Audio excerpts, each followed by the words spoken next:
किसी ने मुझसे क्वेश्चन करा था कि आप भी बताओ, जो आप बांग्लादेश में हो तो उसका टोटल कॉस्ट, एनुअल कॉस्ट कितना पड़ जाता है। तो मैं कहना चाहूँगी कि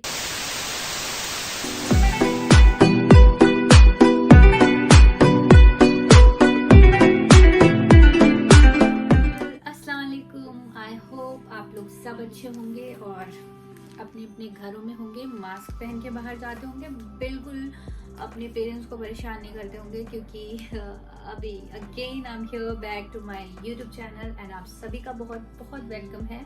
एंड यहाँ पे आज मैं खड़ी होके बना लेती हूँ, अच्छा ही लग रहा है।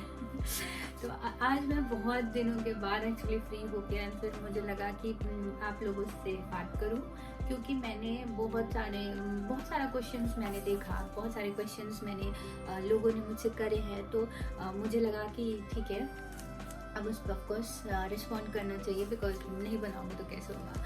आप लोगों के क्वेश्चंस का आंसर तो ऑफकोर्स देना पड़ेगा। सब ने मुझे कहा कि आप यहाँ पे रह रहे हो तो आप बेहतर यहाँ के प्रोज एंड कॉन्स के बारे में बता सकते हो, तो ऑफकोर्स आई कैन से। इसलिए मैं आज आप लोगों के क्वेश्चंस के मैं गो थ्रू करी क्वेश्चंस है ना, तो आप लोगों के जो कुछ क्वेश्चंस थे तो उनके उसके लिए एक शॉर्ट वीडियो मैं बना रही हूँ। सो कम लेट्स स्टार्ट।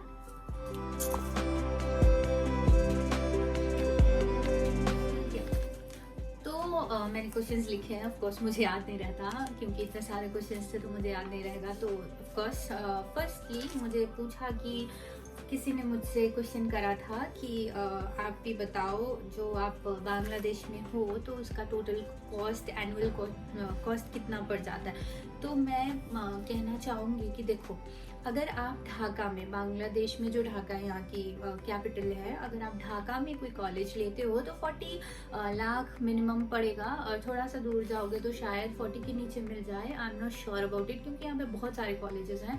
तो 40 लाख मिनिमम लेके चलो कि आपको यहाँ पे लग जाएगा। एंड ऑफ कोर्स सब ने मुझे कहा था कि कि आप यहाँ पे रहते हो, then what is the cost, what are the expenses, mean how is the expenses, and वहाँ के थिंग्स कितने कैसे हैं, कैसे मिलते हैं, तो कितने पड़ जाते होंगे करके। तो ऑफ कोर्स मैं ये कह रही हूँ, एक स्टूडेंट को कितना लगेगा, ज़्यादा से ज़्यादा महीने में उनके खर्चे अगर बहुत कम भी होता है देन 8000 पड़ जाता है। 86 to 8000 के बीच में। अगर खाना पे डिपेंड करता है कि आपके कॉलेज में खाना इंक्लूडेड है, मेस कैसा है, तो आप कितने मेस, दो अगर 1000 मेस में चला जाता है तो 6 से 8000 से 10,000 के बीच में लग जाता है, मज़े से आपका कट जाएगा। तो वो 10,000 आपके एक्सपेंसेस मंथली, और बाकी कॉलेज का 40 लाख्स मिनिमम ढाका में। और अगर आप ढाका से बाहर, जैसे रंगपुर हो गया, और भी है जगह, चिटागोंग है, और भी बहुत सारे जगह हैं, जैसे कि बाहर सिलेट विलेट है, तो सिलेट में भी महंगे कॉलेजेस हैं, लेकिन बाकी सब जो रंगपुर वगैरह है वहाँ पे आपको 35 तक लाख के कॉलेजेस मिल जाएंगे। तो मैं ये कह रही थी कि आप जब आओगी तो फर्स्ट इंस्टॉलमेंट पे करोगे, जैसे कि 10 लाख करके, जैसे यहाँ 10 लाख है, 10 लाख करके पे करोगे, 10 लाख 15 लाख, वो डिपेंड करता है कॉलेज पे। और फिर ईयरली 5 लाख करके शायद 3 इंस्टॉलमेंट में देना होता है। तो यही प्रोसीड्यूर है, और 10 हज़ार आपके महीने के लगते हैं, समझ रहे हो। तो उसके बाद ये हो गया एक टोटल कॉस्ट एनुअली, जो मुझसे पूछा गया था क्वेश्चन। उसके बाद एक्सपेंसेस का मैंने बता दिया। उसके बाद मुझे एक क्वेश्चन आई थी, जैसे कि आपके जो स्कोप क्या है क्लिनिकल प्रैक्टिस के, आपके apart from studies, what are the scopes of about the clinical practice. Then I will tell कि फर्स्ट ईयर जो है यहाँ पे 1.5 साल की होती है, तो सेकेंड ईयर यहाँ पे, आई मीन फर्स्ट ईयर 1.5 साल की होती है। देन उसके बाद सेकेंड ईयर नहीं होता है, थर्ड ईयर होता है, जो कि 1 साल का होता है। फिर फोर्थ ईयर होता है, फिर फिफ्थ ईयर होता है। जो फिफ्थ ईयर होता है वो भी 1.5 साल का होता है। तो जैसे कि फर्स्ट ईयर 1.5 साल का हो गया, फिफ्थ ईयर 1.5 साल का हो गया, 1.5 साल 3 साल हो गए, बीच में third year and fourth year 1 साल के। तो ये 3 साल प्लस 2 साल, 5 साल करके, 5.5 साल करके कोर्स हो जाता है, क्योंकि रिजल्ट आने में भी 2-3 महीने लगते हैं। So it is 5.5 years। And बाकी अगर अल्लाह भरोसे अगर सब कुछ ठीक रहा तो आप ऑफकोर्स 5.5 years में पास करके निकल जाओगे। So now let's talk about something that is clinical practice क्या है करके। तो देखो, जो फर्स्ट ईयर में होता है, जो 1.5 साल की होती है, तो उसमें तो बेसिक्स हमें सिखाते हैं सब कुछ, जैसे कि एनाटॉमी, बायोकेमिस्ट्री एंड फिजियोलॉजी। तो उसमें आप सब कुछ जानोगे। तो at that particular period of time you are not allowed to go into the clinical practice, वो चाहे आप कहीं पे भी पढ़ो, जैसे कि इंडिया में पढ़ो या फिर नेपाल में पढ़ो या जहाँ भी पढ़ो। सो फर्स्ट ईयर के बाद थर्ड ईयर आता है जो हमारा यहाँ बांग्लादेश में होता है, उसमें हमें क्लिनिकल प्रैक्टिस कराते हैं। जैसे कि 6 महीने का मेडिसिन वार्ड कराते हैं और 6 महीने की सर्जरी वार्ड कराते हैं, और बीच बीच में 10 दिन के लिए 15 दिन के लिए जैसे कि रेडियोलॉजी होती है, डेंटिस्ट में भी प्लेसमेंट होती है कभी कभी, तो ऐसे करके 10-10 दिनों की प्लेसमेंट होती है। ये जो छोटे छोटे हैं, ऑर्थोपेडिक्स में भी शायद होता है, और बस ये हो गया सर्जरी और मेडिसिन, और ऑर्थोपेडिक्स का 10 दिन होता है। तो ऐसा करके क्लिनिकल एक्सपोजर हमें देते हैं थर्ड ईयर में, ठीक है। तो फिर थर्ड ईयर में भी होता है, फोर्थ ईयर में भी होता है, फिर फिफ्थ ईयर में भी होता है। फोर्थ ईयर में गायनेकोलॉजी होती है, ऑर्थोपेडिक्स होती है, पीडिया होती है, ये सब करके मैंने डिवाइडेड है। और ये पहले बेसिक सिखाते हैं थर्ड ईयर में, फोर्थ ईयर में। फिर फिफ्थ ईयर में जाने से हमें ऑफकोर्स वार्ड कराते हैं, ब्लॉक कराते हैं, तो उसमें सारे क्लिनिकल एक्सपोजर मिल जाते हैं, तो कोई इशू नहीं होती है। और हाँ, हम जो वार्ड में जाते हैं थर्ड ईयर में, हमें सर्जरी वार्ड में दिखाते हैं, क्लिनिकल प्रैक्टिस में हमें दिखाते हैं, हम अंदर जाते हैं, हम वो देखते हैं, क्या बोलते हैं उसको, फर्स्ट टाइम कहते हैं ना, ओटी में जाते हैं, सबका पोस्ट आप देखोगे कि OT first time in OT first time, तो it is that only. Third year में पहली बार ओटी में लेके जाते हैं।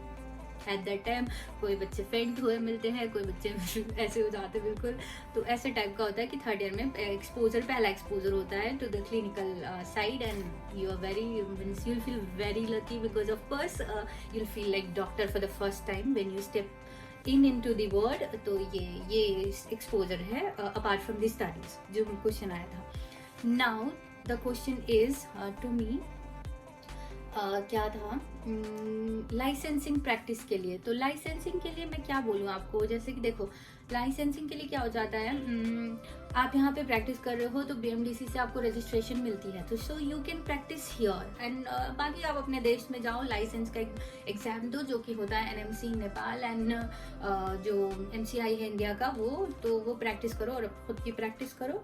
एंड रही मेरी कॉलेज की प्रॉन्स एंड कॉन्स, तो मेरी कॉलेज, अब कैसे कोई अपने कॉलेज में पढ़ता है और उसकी प्रॉन्स एंड कॉन्स दिखाए, बताओ आप खुद, मीन्स आपका कॉलेज है, क्या बोलोगे फिर, मुझसे पूछोगे तो देखो ठीक है, मेरी कॉलेज अच्छी है, I am not saying it is not best, but yes of course ये अच्छी है, स्टडीज़ भी अच्छा है, बट हाँ थोड़ी फैसिलिटीज़ की प्रॉब्लम है, जैसे कि अभी तो फिलहाल ये न्यू है, इसलिए इसके हॉस्टल भी बहुत अच्छे हैं, तो कोई प्रॉब्लम नहीं होती है, सीनियर्स भी साथ काफ़ी कोऑपरेटिव है। एंड मेरे हिसाब से जैसे कि देखो हमें क्लिनिकल एक्सपोजर भी देता है, लेकिन हाँ थोड़ा सा छोटा कॉलेज है, तो इसके कारण से हमें पेशेंट फ्लो इतना ज़्यादा नहीं है कंपेयर टू अदर कॉलेजेस। मैं झूठ नहीं बोलूँगी आप लोगों को, जैसे कि अनवर खान है, नाम मेडिकल कॉलेज है, फिर पॉपुलर मेडिकल कॉलेज है, होली क्रिश्चियन कॉलेज, ये सब में पेशेंट फ्लो बहुत ज़्यादा है क्योंकि इनका नाम ज़्यादा है।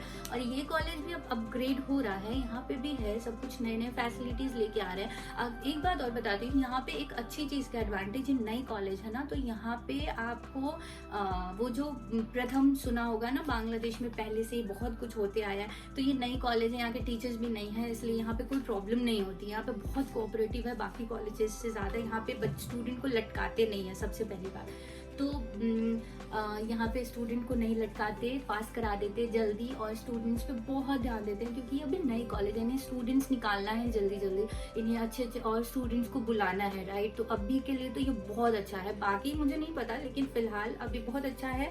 आप इस कॉलेज को भी ऑप्ट कर सकते हो क्योंकि पेशेंट फ्लो भी अच्छी है, हमें वार्ड में भी ले जाते हैं, और चूंकि नई कॉलेज है तो हम नए फॉरेनर्स हैं ना, तो यहाँ पे मैंने अभी जितने आएंगे 5-6 बैचेज और, तो वो नए रहेंगे, राइट। तो उसको अभी बहुत प्यार से ट्रीट करते हैं, बहुत ख्याल रखते हैं ताकि इनके कॉलेज अच्छा हो, मीन्स इनके स्टूडेंट्स अच्छा करें और इनका कॉलेज अपग्रेड हो। तो मेरे हिसाब से for now this college is one of the best college for me, because of course I do study here, this is the end यहाँ पे टीचर्स कोऑपरेटिव है, यहाँ की एरिया भी अच्छी ही है, ढाका में पड़ती है, you can go anywhere you want, बीच में है एकदम। सो यस, ये क्वेश्चंस थे मुझसे जो पूछे गए थे, एंड आई थिंक आपको कुछ हेल्पफुल हुआ हो इसमें क्योंकि मैंने बनाने की कोशिश करी है। और यस, अगर आपको कोई और भी क्वेश्चन हो तो आप मुझसे पूछ सकते हो, एंड यस नीचे करना क्वेश्चंस, मैं रिप्लाई नहीं कर पाती हर किसी का, लेकिन ऑफ कोर्स मुझे अगर लगेगा कि ये क्वेश्चन है अच्छा है, इस पर मुझे बनाना चाहिए, या फिर मेरे पास कोई इन्फॉर्मेशन होगा, then I of course make a video on it. So yes, आप सब खुश रहो, और अगर मुझे मेरी वीडियो पसंद आई हो तो ज़रूर सब्सक्राइब करना, ठीक है। और और छोटे छोटे कमेंट करना, लाइक करना, शेयर करना, जिनके साथ ज़रूरी लगे कि करनी चाहिए। बाकी अपना अपना ख्याल रखना, अपने पेरेंट्स का ख्याल रखना, मम्मी पापा को खुश रखना और या दुआ में याद रखना। चलो अल्लाह हाफिज़, टेक केयर, बाय बाय।